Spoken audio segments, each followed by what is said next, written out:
How about them Cowboys? I think this is pretty interesting because this has been going on forever. First of all, they always do their camp for whatever the reason, John, in Oxnard, California. Well, they're back there again. And camps have started, obviously, the NFL. I think they're a little bit deeper than a week in. But they have signed a lot of the big names that they were looking to sign, right? Dak Prescott and CeeDee Lamb last year and all that kind of thing. And the crowd was chanting, pay Micah, pay Micah. And Jerry and the kids, Steve, are sitting there going, we're going to take care of it, everybody. Don't worry about it. And the cool thing about Micah, John, is he is a great player, great outside backers, rush end, whatever you want to call him.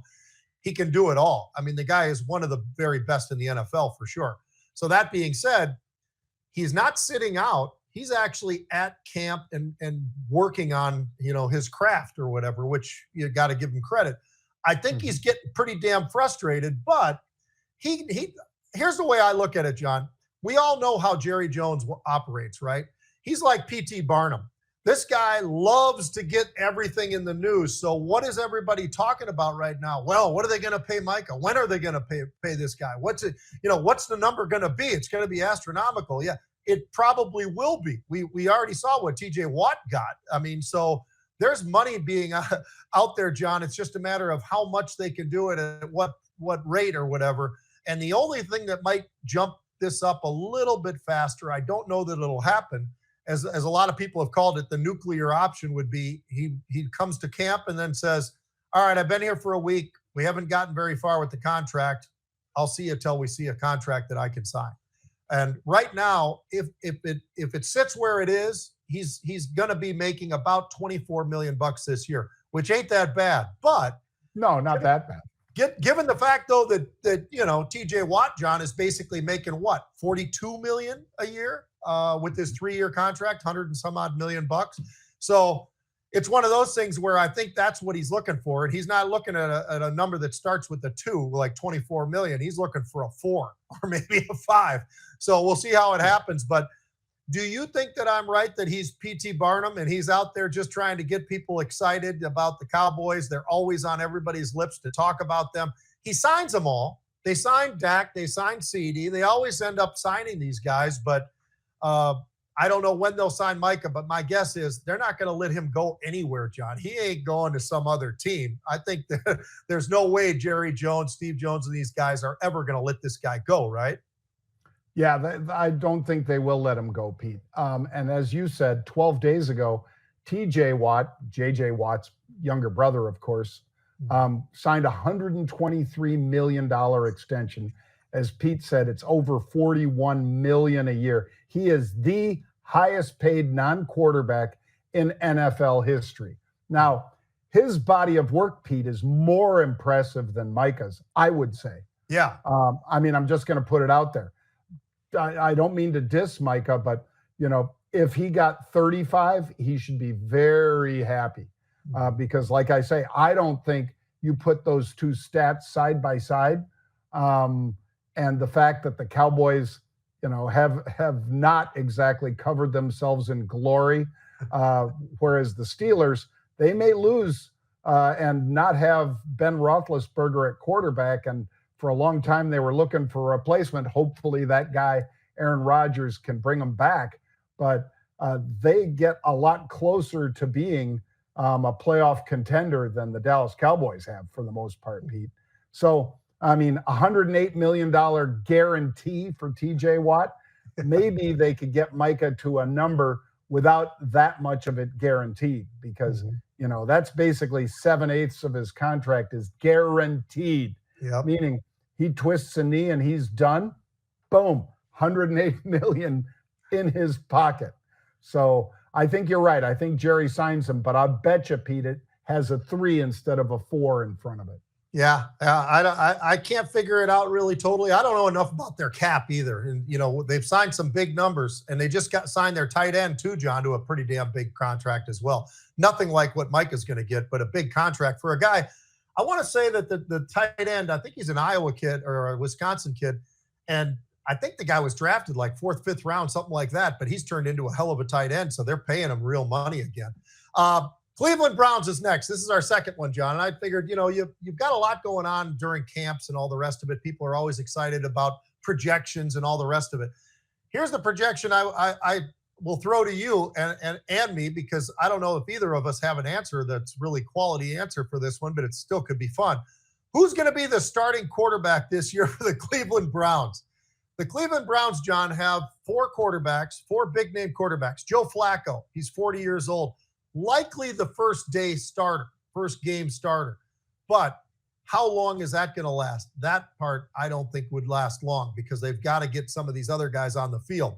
But you also got Deshaun Watson, who's on the PUP list. So the problem is you don't know where he is because he's hurt. So that's a bit of an issue. In the third round, they took Dylan Gabriel, who's a hell of a quarterback out at Oregon, did a great job with Oregon. The guy seems to have everything. And then oddly enough, that's when Shedeur got drafted in the fifth round, right? For the people who forgot that, this guy was considered, arguably one of the top quarterbacks in the draft, and he kept sliding and sliding and sliding, and he slid all the way to the fifth round. But, so far in camp, he's looked pretty good. People seem to be talking about him. They like him, John, and everything else. And he says a lot of the right things. So first of all, do you keep four quarterbacks? And if you don't, who do you get rid of? I think my thing would be, well, if you're only going to do three, you're going to start with four. And if Flacco plays well, you stay with four. Flacco doesn't stay all that well, and he's a 40-year-old guy. He might be hitting the bricks, and you're going to figure out between the other three guys, who are you going to play after that? But who do you think will be the starter? Let's just guess, like mid-season. Who do you think will finally be the guy who actually runs the Cleveland Browns for the season? What does it look like to you? Because you've seen Colorado play way more than me, especially in person. Well, it could be Shedeur, Pete. And as you said, it sure as heck could be Dylan Gabriel. Yeah. I mean, 3,600 yards and 25 touchdowns for Oregon. That's a heck of a resume right there, and only 6 interceptions. Mm-hmm. So, a 4-to-1 touchdown to interception ratio is very impressive. And then, of course, Shedeur, even though a lot of his passes weren't the big downfield sort of passes, he had one of the highest completions in NCAA history in terms of, his QBRs and everything. So I got to think, Pete, that especially putting people in the stands and for their big stadium and everything, Shedeur is probably the biggest draw for them. And if he plays well, he's going to start. But like you said, he might not start the season. So I got to give the starting nod probably to Flacco, just like you. And then, it's going to be Dylan and Shedeur fighting it out to see who gets to take over from Flacco. John, the only other thing I'll throw out about Cleveland, since we have this one and we're kicking this around or whatever, Myles Garrett. I don't know if you saw that picture of him walking away from the camera the other day that somebody put up on Twitter. And they said, have you ever seen anything like this guy's bod? He's almost 6'5", 275 pounds, John. He's built like somebody who's 225 pounds. I haven't seen anything like it. This guy is an absolute freak show. And he's an intellectual guy out of Texas A&M. And he's into poetry and all the rest of it, but he's also one of the better defensive linemen in the entire NFL. And that guy, did you happen to stumble across that? Because he is unreal. I mean, he's a special guy off the field, but he's super special when he's on the field. It's amazing what he looks like. Yeah. He's got an 8-pack, Pete, not a 6-pack, an 8-pack. And the guy is just shredded. But not muscle bound. I mean, when you see the speed and the agility, obviously he's just a freak of nature. Yeah. So I am not surprised that people would see a picture of him with his, he basically pulled off the shoulder pads and t-shirt, and there he is just, looking like a Greek statue or something. Looks like The Rock or something. Yeah. Amazing. Yeah. All right. Let's take a look, Pete, at a couple guys that also did pretty well. They were a couple brothers like Pete and I, and these guys were smart enough to stick Adam Silver pretty hard, Pete. So let's listen. They didn't start with him, but they finished with him.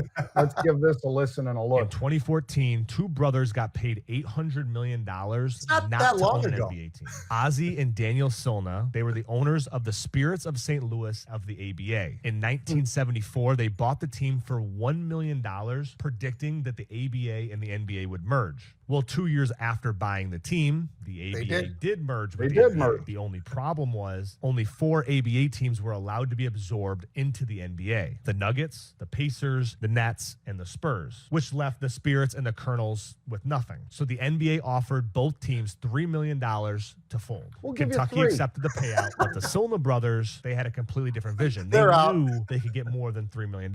So they negotiated $2 million up front and 1/7 of the TV revenue from the 4 ABA teams that joined the NBA 1/7. forever. Initially, it just Forever. earned $100,000 per Forever. year, but over time, the NBA popularity exploded, and so did their payout. By 2014, they were making $20 million per year and already had earned $300 million investment. total. But in 2014, the newly appointed really did NBA crunch it. commissioner, I Adam mean, they Silver, really had did something to crunch say. it. He had the NBA buy out the Silna brothers for $500 million, which brought Is their that all? grand total to $800 million to not own a team. But this is where things get crazy. Had they To not not own a sold, team. they literally would have crippled the NBA. With the new TV deal they signed, they would be making over $1 billion a year. I was thinking How that great whole time we is were that? talking about that is Will Ferrell was semi-pro.